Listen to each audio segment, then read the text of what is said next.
Então a gente vai falar hoje sobre a lei do amor, amar ao próximo como a si mesmo, o egoísmo, a fé e a caridade. É um tema bem longo, mas a gente deu uma enxugada aí. A lei do amor, uma das leis divinas, né? A mais importante, com certeza. Porque a gente pode fazer tudo, mas se a gente não fizer com amor, né? Não vai ter validade. Vai passar em brancas nuvens, né? Então, é o princípio fundamental da nossa vida, da nossa evolução, do nosso progresso, do nosso bem-estar, da nossa paz interior. É o amor, né? É uma palavra que banalizou, né? Virou tema de música, porque hoje o amor, quer dizer, não hoje, né? Mas ao longo assim, do tempo, ele foi se banalizando por conta das paixões. Então, nós costumamos, durante muito tempo, confundir amor com paixão. A paixão, ótimo. A gente brinca assim, se não tiver a paixão, a gente não casa e não desenvolve o amor. Não é? Então, precisa ter aquela coisa maravilhosa, para depois a gente ter a maturidade de desenvolver o amor, no caso do casamento, né? Mas banalizou-se. É letra de música, é um poema, mas tudo relacionado às paixões. Ou então, que amor mais a gente conhece? A lei do conjugal, o filial maravilhoso, lindo, né? Muito lindo, é o maior amor que tem, não tem amor igual. O filial, o maternal, o paternal, o fraternal, mas espera um pouquinho com ressalvas. O fraternal, desde que seja o meu irmão, a minha irmã, o meu primo, a minha prima, minha avó, meu avô. E aí a gente para nisso. Meu amigo. E a gente para nisso.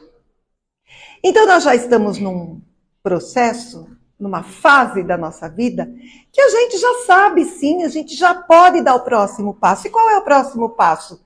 É aquele amor incondicional.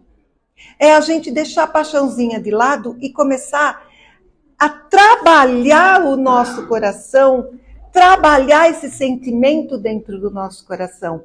Esse sentimento maravilhoso. Gente, é um exemplo pequeno que eu vou dar, que todos nós aqui com certeza trabalhamos. Esse ano, recentemente, o nosso amor fraternal, não o de irmão consanguíneo, mas do irmão enquanto nosso pai maior, que é o nosso Criador, que foi a tragédia do Sul. Quem não pôde ajudar com água, com comida, com roupa, ajudou com oração, porque com certeza, em algum momento do dia, alguém pensou, Jesus, ajuda esse povo. E a gente não tem noção do que é isso para o plano espiritual, do amor que a gente emana e eles recolhem e levam. E vai lá e distribui junto com outras tantas orações. E dá força, leva o consolo, a esperança. Isso é amor. Quando a gente sai do quadradinho da gente, expande para aqueles que precisam mais. Quando a gente deixa de olhar o umbigo da gente, quando a gente deixa de achar que os nossos problemas são os maiores problemas do mundo. Não. A minha doença é a maior do mundo. Pode até ser. Mas quando eu começo a pensar nela, como sendo a maior, ela se torna maior.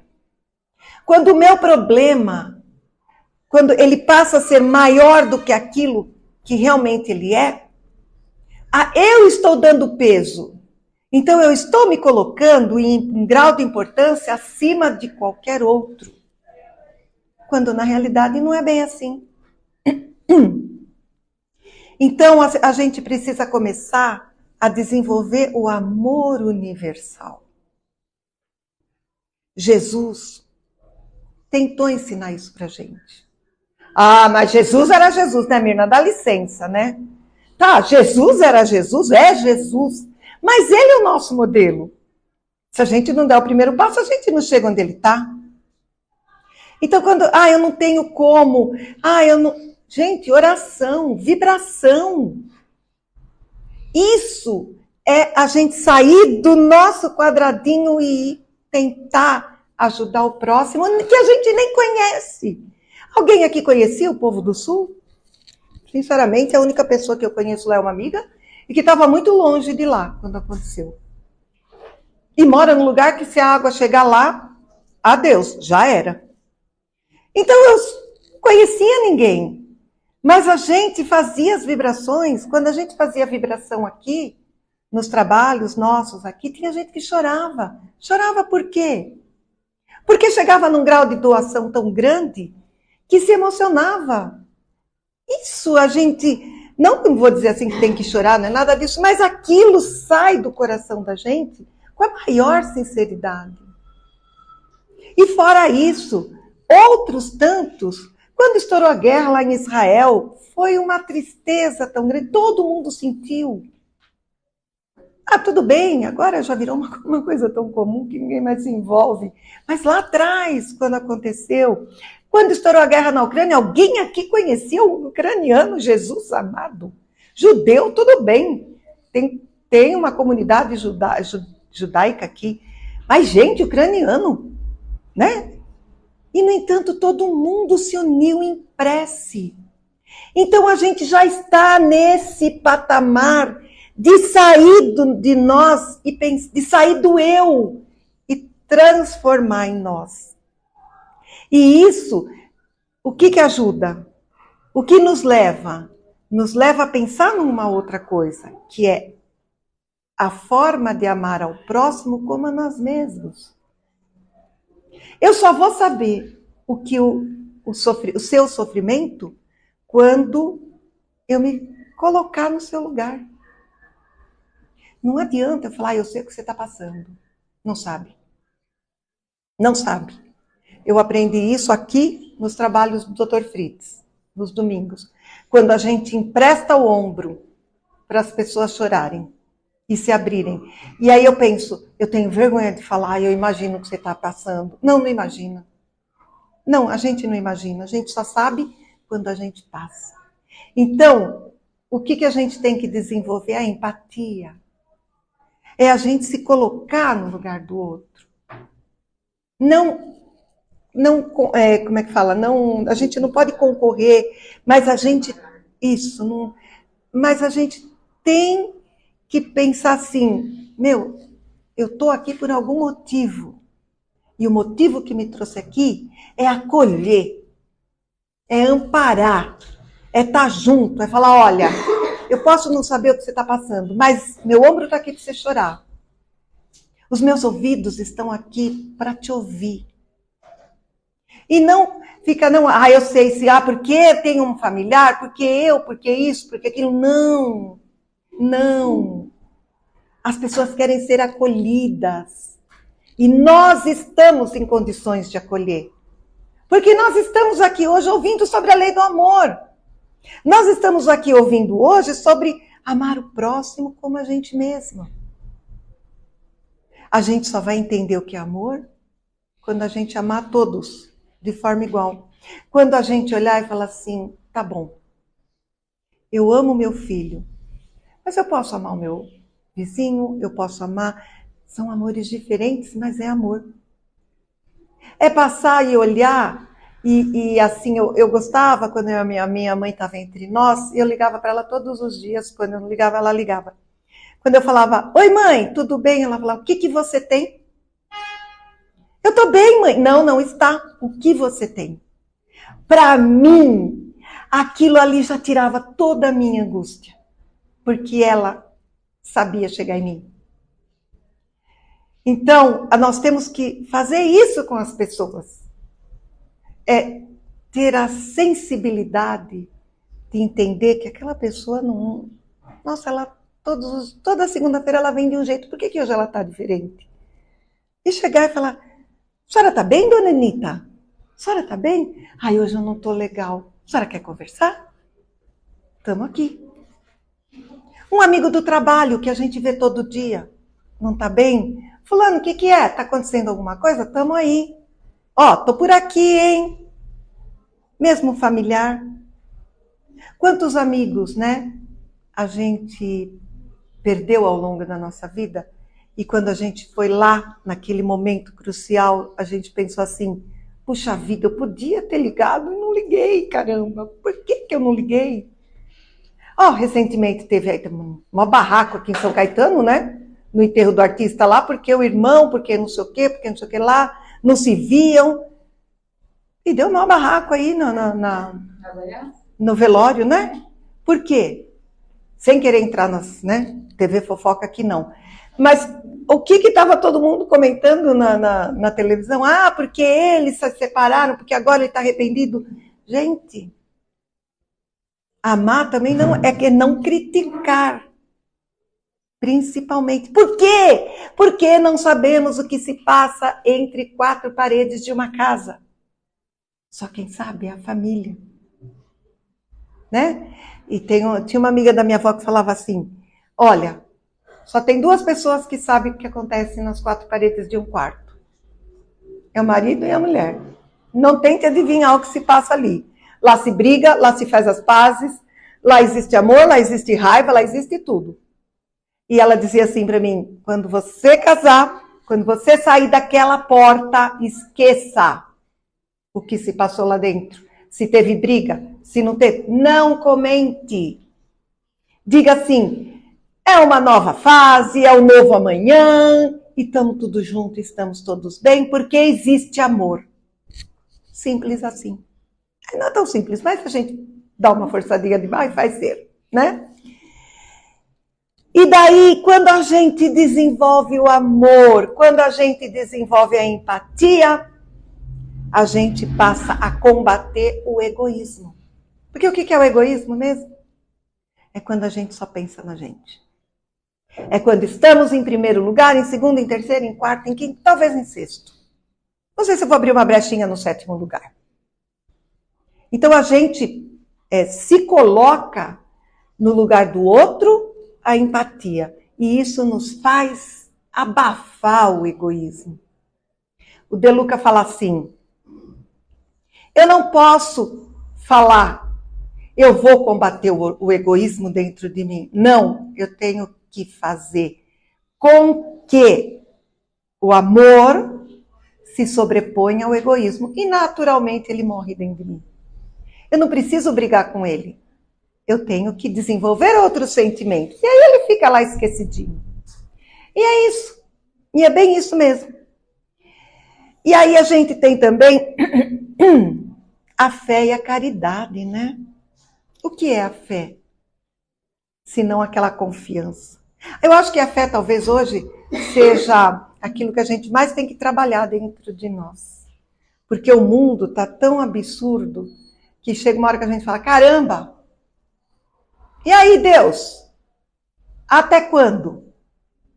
E aí a gente ouve, assim, mensagens do plano espiritual. Até quando Deus quiser. Por quê? Porque Ele está no comando de tudo. E enquanto a gente não tiver essa fé, a gente vai desconfiar, a gente vai ficar meio assim, a gente vai achar que Deus esqueceu de nós. Ele não esquece de um único filho seu. Só que ele não pode violar as próprias leis dele. Então, as coisas acontecem no tempo que tem que acontecer. No plano pessoal e no plano global. A fé é aquela confiança que a gente tem que no final tudo vai dar certo. E dá. E dá. Isso é fato. Temos provas 1000 disso. No final tudo... Às vezes a gente fala até por falar, no final dá tudo certo. Mas é o certo, no final dá tudo certo, sim. Então vamos trabalhar a nossa fé. Trabalhar a confiança no Pai. A confiança nesse maravilhoso irmão que nos deixou todo esse legado. Nos deixou tudo. Ele nos deixou todas as ferramentas para a gente desenvolver a lei do amor, para a gente amar o próximo como a nós mesmos, para a gente combater o egoísmo e para a gente desenvolver a fé dentro de nós. E quando a gente chega em tudo isso, que é tão facinho, né, gente? Assim, facinho, muito facinho. Aí a gente vai desenvolver aquele sentimento de caridade. Por quê? Porque a caridade é a expressão do amor. E a caridade é aquela do coração. A caridade não é aquela só, deixa eu dar. Não. A caridade é quando a gente pega algo de material e coloca ali o melhor sentimento que a gente tem e dá para a pessoa. É quando a gente dá o nosso ombro voltando. É quando a gente dá o nosso ouvido. É quando a gente dá o nosso tempo. A caridade, a gente costuma associar a caridade com doar. Vou doar isso, vou dar. Não! A caridade é doação do que nós temos, que é o nosso tempo. Quando a gente resolve aqui, que nem aqui tem a entrega, agora tá paradinho, mas vai voltar. A nossa entrega do lanche, quantas pessoas são movimentadas que deixam o seu lar, que deixam os seus afazeres para fazer o achocolatado, para cortar o pão, para passar manteiga, para colocar mortadela, para embalar, para sair à noite e voltar 11 horas, meia-noite, com a sensação de dever cumprido. E é tão gostoso ver, porque assim, nessa turminha, a minha enteada e minha irmã que ajudavam. Então, na sexta-feira, minha enteada chegava em casa, mas hoje foi tão legal, hoje eu aprendi isso, hoje eu fiz não sei o quê, hoje eu até dancei, hoje não sei o quê, papapá. Aí no sábado eu encontrava minha irmã, mas foi tão legal o trabalho, eu falei, já sei. Não, mas eu preciso contar. Então, aquilo vinha, porque eles doavam o amor e o tempo, que poderiam estar fazendo outra coisa, né? Poderiam estar assistindo um filme, poderiam estar uma com o namorado, a outra com os netos. Poderia estar, vamos comer uma pizza entre amigos. Não. Era aquelas horas que eles dedicavam e não tinha quem fizesse mudar. Vamos fazer isso, Eliane? Não, de jeito nenhum. Sexta-feira ninguém me tira da minha tarefa. Então essa dedicação é onde cada um de nós vai chegar ao seu jeito. Ou é no CVV, por exemplo, atendendo os telefonemas, que aquilo ali é terrível. Ou é, recreação num abrigo. Ou é que nem o Léo ia com a gente ia tudo aqui quando tinha o coral, a gente ia cantar nos asilos. Gente, aqueles idosos, era uma felicidade. E a gente ria porque eles pediam para o Léo cantar a música do Nelson Gonçalves, de não sei mais quem. Era até... A gente falava, Léo, vai aí, leva umas partituras aí, porque os idosos precisam relembrar, recordar e viver. Então, a caridade, ela abrange um leque do nosso tempo, da nossa boa vontade, do nosso amor. E quando a gente percebe, a gente já está distribuindo esse amor de uma forma tão natural. E aí, a gente vê que a reforma íntima, a famigerada reforma íntima, ela não é tão dolorida e tão difícil. Ela acontece mais natural. Então, acho que era isso. Eu fiz aqui uma lista. Eu fiz não, né? Lógico que eu trouxe aqui uma listinha de pequenas atitudes para a gente praticar cotidianamente e ajudar a transformar o mundo num lugar melhor e mais seguro de se viver. São elas. Seja gentil com todos que você encontrar pelo caminho, conhecendo ou não. Respeite os outros, apesar das adversidades. Desenvolva a empatia com o próximo. Seja voluntário e contribua com causas que você acredita. Compartilhe o bem. Seja o disseminador de boas palavras. Evite o desperdício e distribua aquilo que não faz falta para você. tenha compaixão e compreensão com aqueles que sofrem. E jamais, espírita tem essa mania. Espírita tem essa mania. Ou sabe Deus o que essa pessoa fez para estar merecendo isso. Cara, pelo amor de Deus, quem somos nós? Quem somos nós para julgar? Quem somos nós para julgar? Não tenho o que falar? Faz uma prece mentalmente. Deus dê força para essa pessoa passar pelo que está passando. Sem julgar. Né? Eu já ouvi muito de espírita falar isso. Por quê? Porque a gente sabe que o que a gente passa aqui é resultado de outras vezes, mas não cabe a nós. Não cabe a nós julgar. Então, que a gente possa disciplinar os nossos pensamentos e as nossas palavras. Tá? Que a fé nos ofereça esperança. E como diz no Evangelho segundo o Espiritismo, a fé necessita de uma base que é a inteligência perfeita daquilo que se deve crer. E para crer, não basta ver, basta sobretudo compreender. Porque a fé a gente não vê, a gente simplesmente crê, né? Acho que era isso que eu tinha que passar. Não é só isso, tem um monte de coisa, mas, gente, é um tema muito longo, tá? Já vai fazer em 2 horas isso aqui. A gente vai enxugar aqui, enxuga ali, enxuga aqui, enxuga ali. Mas, enfim, vamos lá, acho que era isso mesmo. É isso. Vamos ler, né, o capítulo, que eu até esqueci de pôr, mas depois quem quiser, tá lá no Evangelho. Foi tirado tudo do Evangelho. A lei do amor, né? Amar ao próximo como a gente mesmo, como a si mesmo. O egoísmo, a fé e a caridade. Tá? Tem uma gama de obras também que falam sobre isso. A gente lê, a gente se instrui, mas, sobretudo, a gente precisa praticar. Já vou. Então é isso, tá bom?